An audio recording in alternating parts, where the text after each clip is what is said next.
Welcome to Buckeyes Tomorrow Morning for Thursday, January 25th. I'm your host, Tom Orr. The Akron game is in 219 days. The game against Michigan in 310 days. A lot of things are looking up around the Ohio State football program these days. A lot of good news on a bunch of different fronts. But anytime we post anything about, hey, they landed a new wide receiver, or hey, they got another safety, or hey, they got another defensive lineman, everyone always says, yes, but what about the offensive line? So today we're going to be talking about the offensive line, where things stand, not necessarily for this year, but sort of for the longer-term future of the Ohio State program. We're going to be doing that with Marc Givler, the recruiting guru at BuckeyeHuddle.com. He just has been writing about the offensive line and a bunch of sort of future recruiting classes on the Huddle board presented by Jeff Ruby Steakhouse at BuckeyeHuddle.com. He's had a lot of really good and interesting information on that front, and it is obviously sort of top of mind for a lot of Ohio State fans. So, Mark, I guess let's start with the most imminent piece of news, which is the decision from Carter Lowe out of Toledo Whitmer. He's supposed to be announcing his decision on Saturday. He is someone that we have seen a lot of around Ohio State and Ohio Stadium on game days the last year or so. How are things looking for Ohio State with Carter Lowe? Looking very good. Carter announces at 3 p.m. on Saturday afternoon. We will be there to cover his announcement. Would be very, very surprised if Ohio State is not the pick on Saturday. This is one that has been kind of an Ohio State-Michigan battle for the most part. Obviously, Michigan's got some uncertainty there with their coaching situation, and Ohio State has sort of steadily moved to the front of the pack here over the last several months and got him back on campus this past weekend. So everything's trending in the right direction for Carter Lowe, who is my number 2 player in Ohio, and I think a consensus top 3 player in Ohio. So just a really, really good offensive tackle prospect. Yeah, and you did say offensive tackle prospect there, which I think everyone generally is sort of feeling okay about the interior of the Ohio State offensive line, at least sort of in the short to medium term. And then the question is always, do they have guys who are true tackles? Carter Lowe, to you, is a true tackle, correct? Yes. He'll be a left tackle in Columbus. In my opinion, I mean, they've had some other good ones. Like Luke Montgomery is an outstanding player, prospect, who I think is going to make an impact for them this year. I think Carter's probably the best pure tackle prospect since Paris Johnson in terms of the state of Ohio. Luke may end up on the interior. We just kind of don't really know yet. We kind of know exactly what Carter Lowe is. All right. Well, that's some potentially good news for Ohio State. We will be keeping track of that, and then Saturday afternoon, I think we'll all find out together if Ohio State does have potentially its left tackle of the future officially in the class. So again, Saturday, 3 p.m., you're going to want to check that out at BuckeyeHuddle.com and YouTube.com/BuckeyeHuddle, all of the usual places. So it has been, Justin Frye, since getting to Columbus, has done a pretty good job of building some solid, not necessarily incredible or spectacular classes, but some really solid offensive line classes, 3-4 good prospects each year. And he's really done that building on the foundation of Ohio prospects. Now, Carter Lowe would obviously be another Ohio prospect to really build that offensive line class on. But the 2025 offensive line class in Ohio does not sound like it's quite as deep as some of the other ones in recent years, and maybe another one in the sort of immediate future. So are there any other names to know in Ohio for the offensive line in 2025, or is Justin Frye going to have to head outside the state's borders to really build this class? Yes, to both. So it's not as deep of an O-line class as it was, say, last year in 2024, and it's not as deep as it's going to be in 2026. But there is a player to keep an eye on. He's going to visit on March 7th. His name's Nolan Davenport. He's a 6'6", 260-pound offensive tackle. Again, he's definitely a tackle out of Massillon, Washington. Just won a state championship here back in December. He is a converted tight end. So he was playing tight end early in his career. He's bulked up quite a bit. I think he played as a sophomore. I think he was like 235, 240. Now he's up to about 260. So he's really filled out. The comparison I always make is if Reed Fragel had realized early on, if he would maybe have listened to other people when he was a junior in high school and said, you know what, I'm not going to try this tight end thing. I'm just going to focus on being an offensive tackle. I think that's kind of what you have here with Nolan Davenport. And they're very intrigued. Ohio State's very intrigued by him, and they've been watching him. And I think on March 7th, I think they're going to want to just get a look at him physically. How is the weight gain coming? How does that look on him? You don't want guys, 330, 340 pounds, but you also, when you're dealing with guys who are only like 255, 260, you want to make sure that they can get to 295, 300 in a healthy way. So I think that's going to be a big thing for them. They'll get to evaluate him in the spring. They'll get to go up to Massillon and watch him work out and do pass protection drills and all this other stuff that you can do in the spring. And then, probably get him for a camp in the summer too. So I don't know if they would offer him in the next month or two. It seems maybe more of a late spring, early summer decision, but he's definitely a guy that's on their radar, and he's starting to get a lot of traction. Purdue just offered. He's getting some Big Ten offers here lately. I think he's a guy with a lot of upside, and I had him, I think 14 in Ohio. I think I have him in the top 15 in Ohio right now. Mark keeps mentioning his rankings of Ohio prospects. You can find those at BuckeyeHuddle.com. We have just really added a bunch of new content to our recruiting section of the site. You can find that at the little bar at the top. Just click on recruiting, and there's all sorts of, here are the 2025 offers that are out there. Here are the 2026 offers out there. Some of the players to know, recruiting rankings, new player profile pages, all sorts of fun stuff. So you're going to want to check that out at BuckeyeHuddle.com. So that's a couple names in state for 2025. The Buckeyes also made a trip out of state this week to visit the top tackle prospect in the nation. That is David Sanders, 5-star tackle prospect, top 5 player by any recruiting service you want to look at overall nationally, out of Providence Day School in Charlotte. If that name sounds familiar, that's where Jacoby Cowan, the former defensive lineman, came to Ohio State from. Is David Sanders where does he stand on the realistic possibility or real long shot to be added to Ohio State's 2025 recruiting class as, maybe the big fish from out of state? You're probably going to hear a lot of positive stuff from me today on the offensive line recruiting and on this episode, but this is one I'm not buying at this point. Look, David is, I think if you ask anybody who the number one offensive tackle is in 2025, I think it's pretty much unanimous. It's David Sanders. Me personally, I've seen 2 guys in 2025 from a national perspective that I think are just completely special, like once every 5 or 6 years at their position types of guys. And one of them is David Sanders, and the other one's Bryce Underwood, the quarterbacks going to LSU. But so this is a unique prospect. He's got a lot of Paris Johnson in him, both in terms of his athleticism and ability, but also in his demeanor. He's a really good kid. He's focused on his academics. He's just a really good person as well as an elite prospect. So it's understandable why Ryan Day is going to continue to stop in when he's in Charlotte. There's a few other prospects they're recruiting down there, and Providence Day is probably the best program in North Carolina right now. So it makes all the sense in the world for Ryan Day to go through there and to take his shots at this. But that's going to be an uphill battle.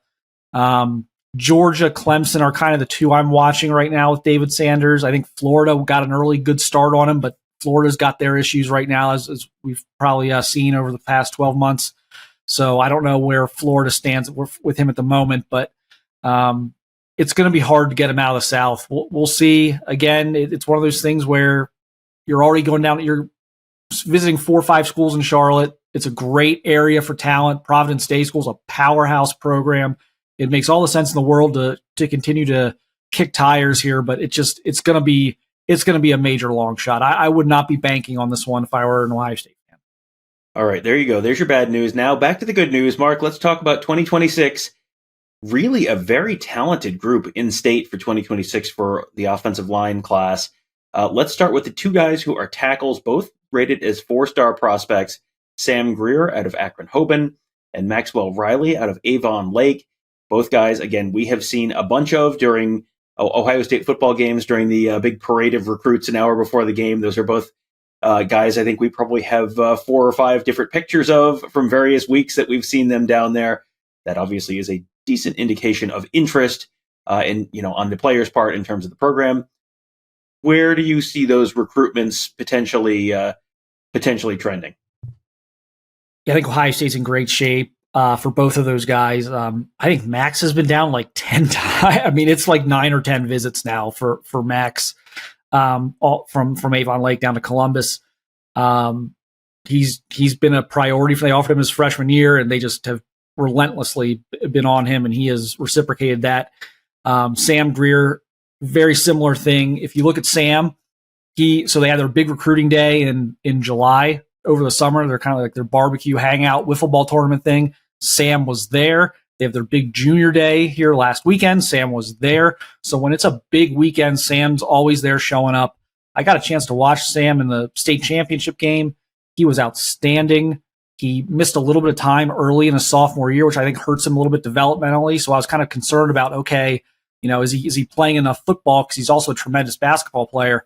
And I got to watch him in the state championship game. He was tremendous. He was much more of a finisher and a physical run blocker than I was maybe expecting from a kid who's kind of got the reputation as like a really good basketball player. So, was he tough enough to move guys off the ball? And the answer to that is yes.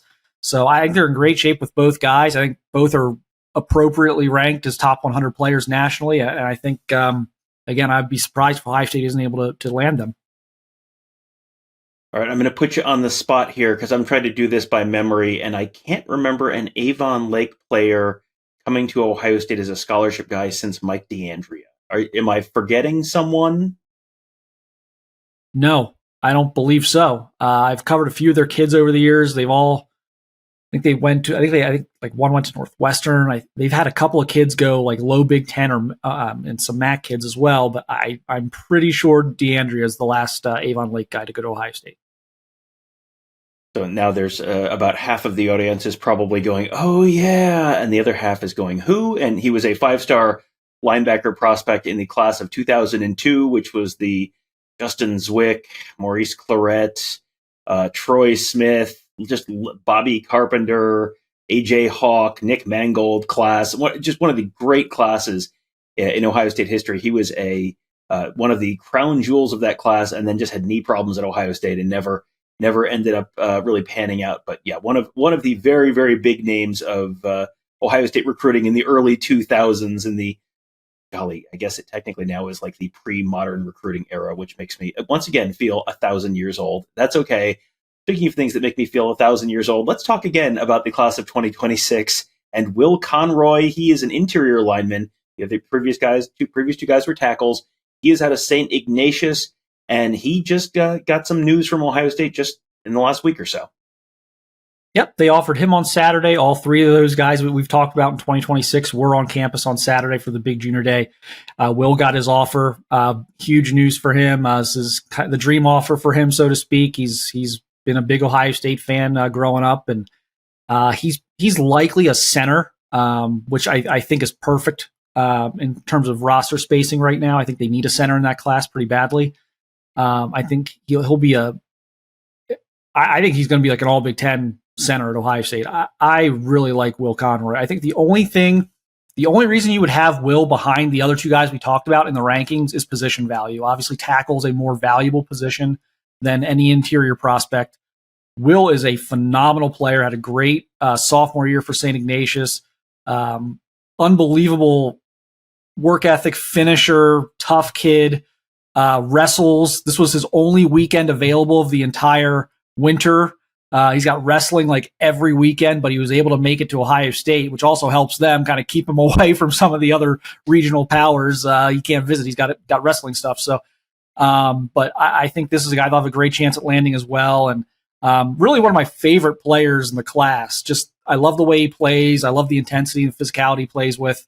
And so I'm a big fan of Will Conroy's. I had him ranked 6 in Ohio before they offered him. So I've been kind of on the bandwagon there for a while. The offer should come. And now that it has, again, great shape for Ohio State and a guy who would complement the other two guys. Well, that's the beauty of it, is all three of those guys can play together. You're not really competing for positions with those three.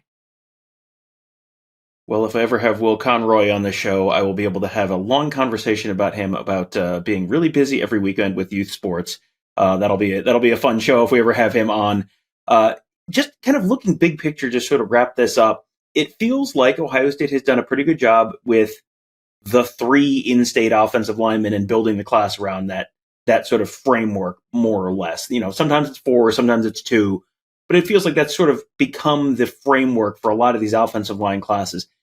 Is that, I mean, I'm not asking you to project out the class of 2029 or anything here, but is that just sort of historically a viable option for Ohio State to just sort of plan on moving forward? Are there typically 3, 4-ish in-state guys, or, maybe in-state plus Indiana, like with an Ian Moore or something like that? Is that a viable model for Ohio State to just sort of lean on and plan on for the foreseeable future on the offensive line? Yeah, I think it is. Especially, you look at 26, like we just talked about the 3 guys they've offered. There's 3 other guys they haven't offered that I think have the long-term upside to be in the offer discussion. So 2026 is like the best offensive line class I've seen in Ohio since at least I have to go back to 2009 before I even thought about what could match up. And that was the class that had Jack Newhort, Marcus Hall, and Corey Lindsley in it. So I think this is the best Ohio offensive line class in 15 plus years. So that's going to be a year where I think you load up. If you can get 6 offensive linemen, they don't all have to be Ohio guys, but if you can get 6 offensive linemen in 2026, you do it. I wouldn't even be opposed to 7. I'm not going a little crazy here, but if you can redshirt a couple of them, space them out a little bit, when you get a chance to bring in this many guys in one class, this talented of a class, I think you do it. And it sounds simple, but everyone's like, should Justin Frye get credit for landing, if he lands Carter Lowe or if he gets these Ohio guys in 26? Well, how much credit do we give Justin Frye? Well, it's not that long ago that Ohio State couldn't get Nick Samac and J.D. Duplain to flip from Michigan State. It's not that long ago that Blake Miller and Zeke Correll went to Clemson, and this has not been these have not been layups for Ohio State previously. So yes, this is important to get back to that. Is every class going to give you 3 studs? Probably not. There's probably going to be some years you take 1 or 2, and then you are going to have to find a kid in Indiana or Pennsylvania or Kentucky or wherever it might be. But yeah, generally speaking, if you can land the 2 or 3 best offensive linemen in Ohio, you're going to have a really good offensive line class. You just have to be able to do it.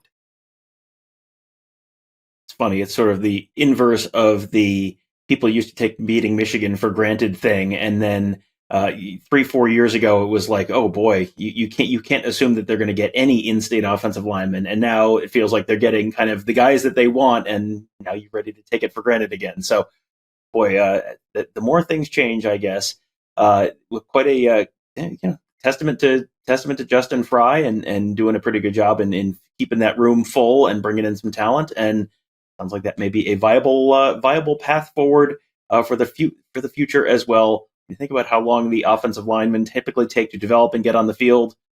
You might see them out there for the Georgia series in 2029 and 2030 or whatever that is. It was Zeke Correll to Notre Dame, by the way. It was Jackson Carman and Blake Miller to Clemson. I misspoke on that. Correll went to Notre Dame. It was Miller and Carman to Clemson. So I just want to clear that up. My old man brain sometimes when you've got a Rolodex of 80,000 kids in your head, you sometimes you miss a name or you miss a school. And I think Zeke Correll just went to North Carolina State. He just transferred somewhere. He was in the portal this year. I think ended up at NC State. But yes, plenty of names that we can talk about, reminiscing. The old guys can just sit around and just name old football players kind of tweet. We could do that for recruiting, I think. And guys can just sit around and talk about the future of Ohio State recruiting as well. And they can do that at BuckeyeHuddle.com. This is where we have our fantastic team of insiders covering the team, covering recruiting, covering X's and O's, a very active community. Lots to talk about right now about Ohio State, about Ohio State's rival up north. Little news going on up there as well. We're sort of standing by, waiting for a final decision on that. But there's going to be a lot of news coming, and a lot of news is going to impact the future of Ohio State football. This would be a great time to become a member of BuckeyeHuddle.com. You can sign up there. You can also want to check us out on YouTube, youtube.com/BuckeyeHuddle. Have some news probably coming in the next few days. We'll be there. You can make sure you're subscribed on our YouTube channel at youtube.com/BuckeyeHuddle, and also make sure you hit that bell that we get notified when we drop a new episode, because I'm going to guess there's going to be some breaking news in the coming days. We will be there. We hope you're there with us. That will do it for today. Thank you guys all for joining us. Have a great day. We will talk to you tomorrow.